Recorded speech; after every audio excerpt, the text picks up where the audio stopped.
வணக்கம். இது தமிழ்லங்கா செய்திகள். முதலில் தலைப்புச் செய்திகள். எரிபொருள் பற்றாக்குறை அரசு நிறுவனங்களுக்கு வெளியானது முக்கிய அறிக்கை. டொனால்ட் ட்ரம்ப் மெம்பிஸ் நகரில் சுற்றுப்பயணம். ட்ரம்பின் அறிவிப்பை மறுத்து அதிரடி காட்டிய ஈரான் இறங்கிய வேகத்தில் மீண்டும் எகிரும் எரிபொருள் விலை. ஆட்பதிவு திணைக்களத்தின் அனைத்து பொது சேவைகளும் தற்காலிகமாக இடைநிறுத்தம். பரபரப்பை ஏற்படுத்திய ஏர் கனடா விமான விபத்து, வெளியான கட்டுப்பாட்டு அறையின் திடுக்கிடும் குரல் பதிவு. தங்க விலை குறித்து வெளியான அதிர்ச்சி தகவல், வர்த்தகங்கள் நிறுத்தப்படும் அபாயம். கடலுக்கடியில் ஈரானின் பிரம்மாண்ட கடற்படை, வல்லரசு நாடுகளுக்கு சவால். கலக்கத்தில் டொனால்ட் ட்ரம்ப் 31ஆம் தேதிக்கு முன் கைது செய்யப்படுவாரா உதயகமன்பினர்.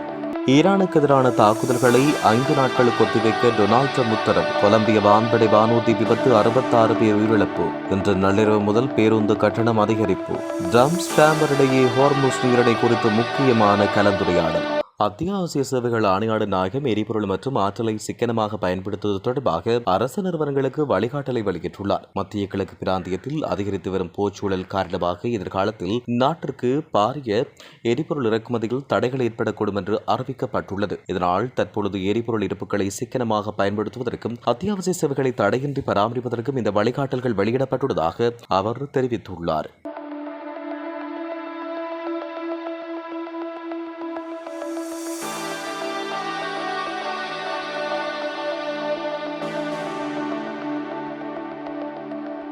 அமெரிக்க ஜனாதிபதி டொனால்ட் ட்ரம்ப் அந்நாட்டின் மெம்பிஸ் நகருக்கு அரசு முறை பயணம் மேற்கொண்டு அங்கு நிலவி வரும் குற்றச்சம்பவங்களை குறைப்பது மற்றும் சட்ட ஒழுங்கை நிலைநாட்டுவது தொடர்பில் தனது திட்டங்களை முன்வைத்தார். வன்முறை செயல்களை கட்டுப்படுத்தவும் பொதுமக்களின் பாதுகாப்பை உறுதிப்படுத்தவும் மத்திய அரசு எடுத்து வரும் தீவிர முயற்சிகள் குறித்து விவரித்தார். குறிப்பாக போதைப்பொருள் கடத்தல் மற்றும் கும்பல் வன்முறைகளை ஒடுக்க கடுமையான சட்டங்கள் அமுல்படுத்தப்படும் என்றும் அவர் இதன்பொழுது தெரிவித்திருந்தார்.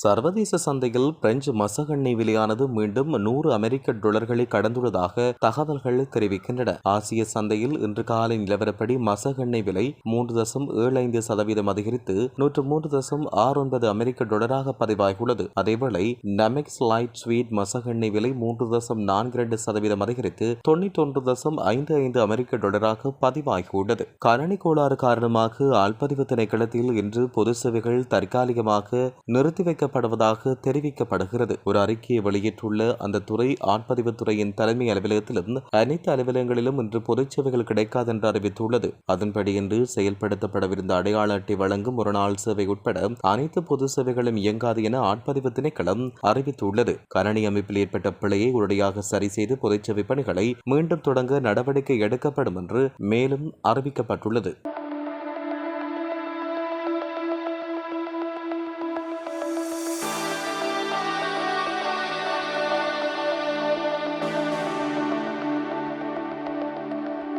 நியூயார்க்கின் லாகார்டியா விமான நிலையத்தில் ஏர் கனடா எக்ஸ்பிரஸ் பயணிகள் விமானம் தீயணைப்பு வாகனத்துடன் மோதி விபத்துக்குள்ளானதில் விமானி மற்றும் துணை விமானி ஆகிய இருவரும் உயிரிழந்தனர். ஞாயிற்றுக்கிழமை நள்ளிரவு ஏற்பட்ட இந்த அதிர்ச்சி சம்பவத்தில் 2 தீயணைப்பு வீரர்கள் உட்பட குறைந்தது 13 பேர் காயமடைந்துள்ளதாக தெரிவிக்கப்பட்டுள்ளது. கனடாவின் மொன்ட்ரியலில் இருந்து 76 பேருடன் வந்த பிளைட் 8646 விமானம் லாகார்டியா விமான நிலையத்தின் 4வது ஓடு பாதையில் தரையிறங்கிய போது குறுக்காக வந்த ஃபோர்ட் அட்லாண்டிக் போலீசாருக்கு சொந்தமான தீயணைப்பு வாகனத்தின் மீது மோதி விபத்துக்குள்ளானதாக தெரிவிக்கப்பட்டுள்ளது. நேற்றைய நிலவரப்படி ஒரு அவுன்ஸ் தங்கம் சுமார் $4,454 உள்ளது. ஒருவேளை அனைத்து முதலீட்டாளர்களும் நாளை தங்களின் தங்கத்தை விற்க முற்பட்டால் அது வரலாற்றின் மிக பெரும் பொருளாதார அதிர்ச்சியை உருவாக்கும் என்று சர்வதேச ஊடகங்கள் செய்தி வெளியிட்டுள்ளன. சுமார் 2 லட்சம் தொன் தங்கம் ஒரே நேரத்தில் சந்தைக்கு வரும் அதற்கான கேள்வி குறைந்து வழங்கல் அதிகரிக்கும். இதனால் தங்கத்தின் விலை அதிரடியாக வீழ்ச்சி அடையும் என்று அறிவிக்கப்பட்டுள்ளது.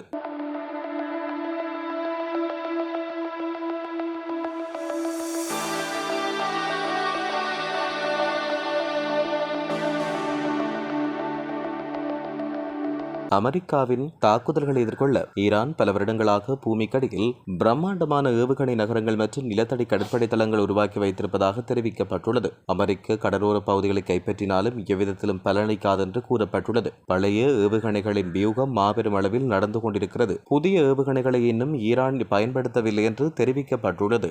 உயிர்த்த ஞாயிறு தாக்குதலின் பிரதான சூத்திரதாரி யார் என்பதை தாம் எழுதும் புத்தகத்தினூடாக எதிர்வரும் 31ஆம் தேதி வெளிப்படுத்துவேன் என உதய கம்மன்பில தெரிவித்தார். இதேவேளை உதய கம்மன்பிலவுக்கு எதிராக 20 மில்லியன் பங்கு மோசடி தொடர்பான வழக்கு எதிர்வரும் 27ஆம் தேதி மீள விசாரணைக்கு எடுத்துக் கொள்ளப்படும் என்று நீதிமன்றம் அறிவித்துள்ளது. இந்நிலையில் குறித்த வழக்கின் அடிப்படையில் உதய கம்மன்பில கைது செய்யப்படலாம் என்கின்ற மாதிரியான கருத்தை அமைச்சர் நலிந்த ஜேதிச வெளியிட்டார். இதையடுத்து முடிந்தால் என்னை கைது செய்து பாருங்கள் என உதய கம்மன்பில சவால் விடுத்துள்ளார். மத்திய கிழக்கு நிலவி வரும் மோதல்களுக்கு முழுமையான மற்றும் நிலையான தீர்வை எட்டும் நோக்கில் ஈரானுடன் கடந்த 2 நாட்களாக மிகவும் ஆக்கப்பூர்வமான பேச்சுவார்த்தைகள் முன்னெடுக்கப்பட்டுள்ளதாக அமெரிக்க ஜனாதிபதி டொனால்ட் ட்ரம்ப் அறிவித்துள்ளார். இந்த பேச்சுவார்த்தைகளின் தற்போதைய முன்னேற்றத்தை கருத்தில் கொண்டு ஈரானின் மின் உற்பத்தி நிலையங்கள் மற்றும் எரிசக்தி உட்கட்டமைப்பு மீது நடத்த திட்டமிடப்பட்டிருந்த அனைத்து ராணுவ தாக்குதல்களையும் அடுத்த 5 நாட்களுக்கு ஒத்திவைக்குமாறு அமெரிக்க பாதுகாப்பு துறைக்கு அவர் உத்தரவு பிறப்பித்துள்ளார்.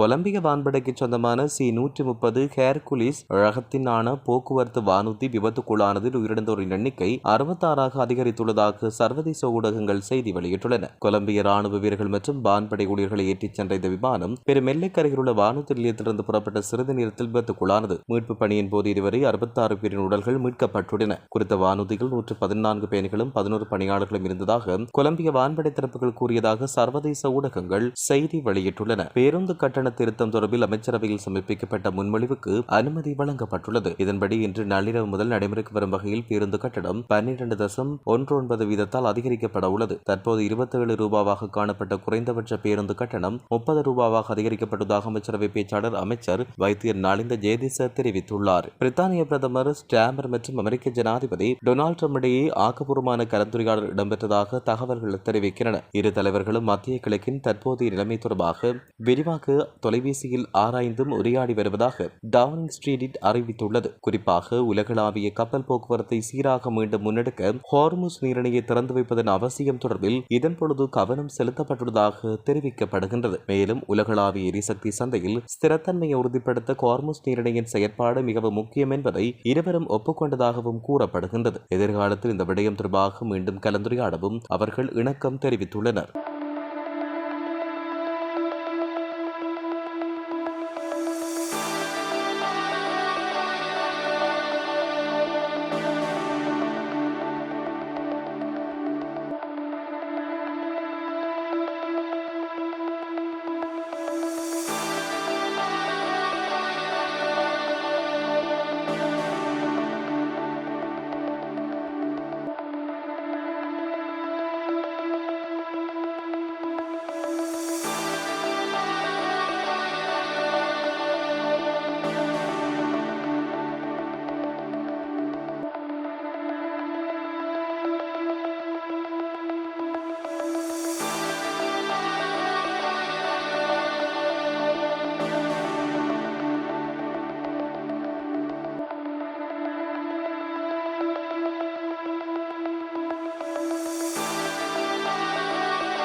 அத்தியாவசிய சேவைகள் ஆணையாளர் நாயகம் எரிபொருள் மற்றும் ஆற்றலை சிக்கனமாக பயன்படுத்துவது தொடர்பாக அரசு நிறுவனங்களுக்கு வழிகாட்டலை வெளியிட்டுள்ளார். மத்திய கிழக்கு பிராந்தியத்தில் அதிகரித்து வரும் போர்ச்சூழல் காரணமாக எதிர்காலத்தில் நாட்டிற்கு பாரிய எரிபொருள் இறக்குமதியில் தடைகள் ஏற்படக்கூடும் என்று அறிவிக்கப்பட்டுள்ளது. இதனால் தற்பொழுது எரிபொருள் இருப்புகளை சிக்கனமாக பயன்படுத்துவதற்கும் அத்தியாவசிய சேவைகளை தடையின்றி பராமரிப்பதற்கும் இந்த வழிகாட்டல்கள் வெளியிடப்பட்டுள்ளதாக அவர் தெரிவித்துள்ளார்.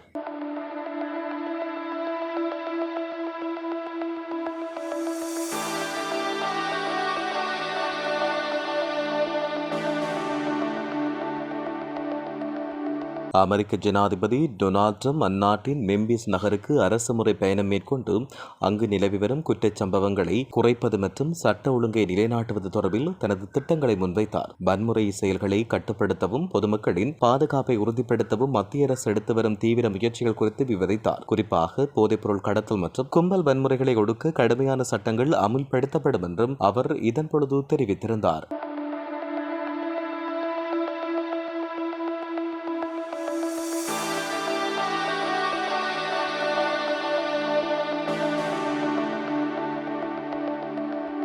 சர்வதேச சந்தையில் பிரெஞ்சு மசகெண்ணெய் விலையானது மீண்டும் $100 கடந்துள்ளதாக தகவல்கள் தெரிவிக்கின்றன. ஆசிய சந்தையில் இன்று காலை நிலவரப்படி மசகெண்ணெய் விலை 3.75% அதிகரித்து $103.69 பதிவாகியுள்ளது. அதேவேளை நமெக்ஸ் லைட் ஸ்வீட் மசகெண்ணெய் விலை 3.42% அதிகரித்து $91.55 பதிவாகியுள்ளது. கணனி கோளாறு காரணமாக ஆள்பதிவு திணைக்களத்தில் இன்று பொது சேவைகள் தற்காலிகமாக நிறுத்தி வைக்க படுவதாக தெரிவிக்கப்படுகிறது. ஒரு அறிக்கையை வெளியிட்டுள்ள அந்த துறை ஆட்பதிவுத்துறையின் தலைமை அலுவலகத்திலும் அனைத்து அலுவலகங்களிலும் இன்று பொதுச்சேவைகள் கிடைக்காது என்று அறிவித்துள்ளது. அதன்படி இன்று செயல்படுத்தப்படவிருந்த அடையாள அட்டை வழங்கும் ஒரு நாள் சேவை உட்பட அனைத்து பொது சேவைகளும் இயங்காது என ஆட்பதிவு திணைக்களம் அறிவித்துள்ளது. கணனி அமைப்பில் ஏற்பட்ட பிழையை உடனடியாக சரி செய்து பொதுச்சேவை பணிகளை மீண்டும் தொடங்க நடவடிக்கை எடுக்கப்படும் என்று மேலும் அறிவிக்கப்பட்டுள்ளது.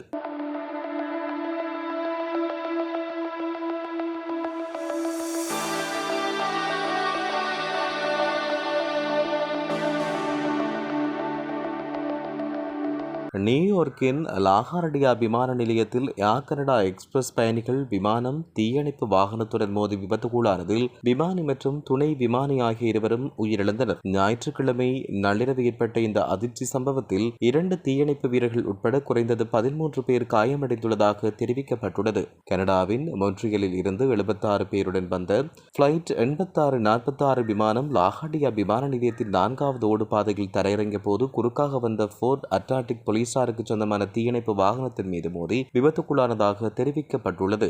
நேற்றைய நிலவரப்படி ஒரு அவுன்ஸ் தங்கம் சுமார் $4,454 உள்ளது. ஒருவேளை அனைத்து முதலீட்டாளர்களும் நாளை தங்களின் தங்கத்தை விற்க முற்பட்டால் அது வரலாற்றின் மிக பெரும் பொருளாதார அதிர்ச்சியை உருவாக்கும் என்று சர்வதேச ஊடகங்கள் செய்தி வெளியிட்டுள்ளன. சுமார் 2 லட்சம் தொன் தங்கம் ஒரே நேரத்தில் சந்தைக்கு வரும் அதற்கான கேள்வி குறைந்து வழங்கல் அதிகரிக்கும். இதனால் தங்கத்தின் விலை அதிரடியாக வீழ்ச்சி அடையும் என்று அறிவிக்கப்பட்டுள்ளது.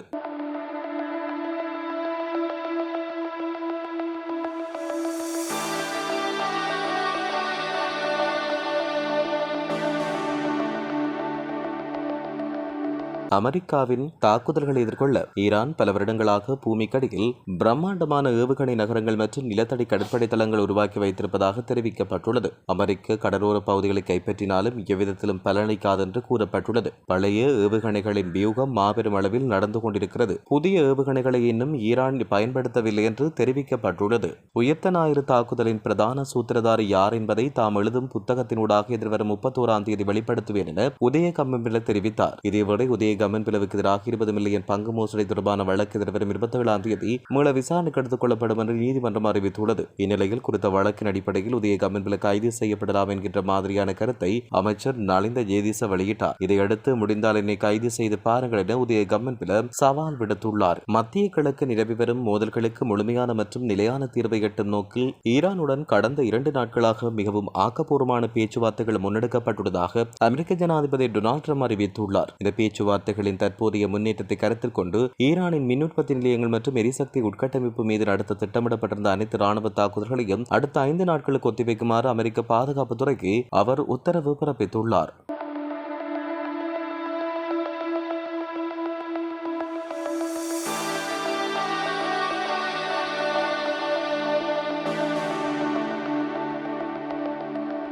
கொலம்பிய வான்படைக்கு சொந்தமான C-130 ஹேர்குலிஸ் ரகத்தினான போக்குவரத்து வானூர்தி விபத்துக்குள்ளானதில் உயிரிழந்தோரின் எண்ணிக்கை 66ஆக அதிகரித்துள்ளதாக சர்வதேச ஊடகங்கள் செய்தி வெளியிட்டுள்ளன. கொலம்பிய ராணுவ வீரர்கள் மற்றும் வான்படை ஊழியர்களை ஏற்றிச் சென்ற இந்த விமானம் பெரும் எல்லைக்கரையிலுள்ள வானூர்தி நிலையத்திலிருந்து புறப்பட்ட சிறிது நேரத்தில் விபத்துக்குள்ளானது. மீட்பு பணியின் போது இதுவரை 66 பேரின் உடல்கள் மீட்கப்பட்டுள்ளன. குறித்த வானூர்தியில் 114 பயணிகளும் 11 பணியாளர்களும் இருந்ததாக கொலம்பிய வான்படை தரப்புகள் கூறியதாக சர்வதேச ஊடகங்கள் செய்தி வெளியிட்டுள்ளன. பேருந்து கட்டண திருத்தம் தொடர்பில் அமைச்சரவையில் சமர்ப்பிக்கப்பட்ட முன்மொழிவுக்கு அனுமதி வழங்கப்பட்டுள்ளது. இதன்படி இன்று நள்ளிரவு முதல் நடைமுறைக்கு வரும் வகையில் பேருந்து கட்டணம் 12.19 வீதத்தால் அதிகரிக்கப்பட உள்ளது. தற்போது 27 ரூபாவாக காணப்பட்ட குறைந்தபட்ச பேருந்து கட்டணம் 30 ரூபாவாக அதிகரிக்கப்பட்டதாக அமைச்சரவை பேச்சாளர் அமைச்சர் வைத்தியர் நலிந்த ஜேதிச தெரிவித்துள்ளார். பிரித்தானிய பிரதமர் ஸ்டாமர் மற்றும் அமெரிக்க ஜனாதிபதி டொனால்ட் ட்ரம்ப் இடையே ஆக்கப்பூர்வமான கலந்துரையாடல் இடம்பெற்றதாக தகவல்கள் தெரிவிக்கின்றன. இரு தலைவர்களும் மத்திய கிழக்கின் தற்போதைய நிலைமை தொடர்பாக விரிவாக தொலைபேசியில் ஆராய்ந்தும் உரையாடி வருவதாக டவுனிங் ஸ்ட்ரீட் அறிவித்துள்ளது. குறிப்பாக உலகளாவிய கப்பல் போக்குவரத்தை சீராக மீண்டும் முன்னெடுக்க ஹார்முஸ் நீரிணையை திறந்து வைப்பதன் அவசியம் தொடர்பில் இதன் பொழுது கவனம் செலுத்தப்பட்டுள்ளதாக தெரிவிக்கப்படுகின்றது. மேலும் உலகளாவிய எரிசக்தி சந்தையில் ஸ்திரத்தன்மையை உறுதிப்படுத்த ஹார்முஸ் நீரிணையின் செயற்பாடு மிகவும் முக்கியம் என்பதை இருவரும் ஒப்புக்கொண்டதாகவும் கூறப்படுகின்றது. எதிர்காலத்தில் இந்த விடயம் தொடர்பாக மீண்டும் கலந்துரையாடவும் அவர்கள் இணக்கம் தெரிவித்துள்ளனர்.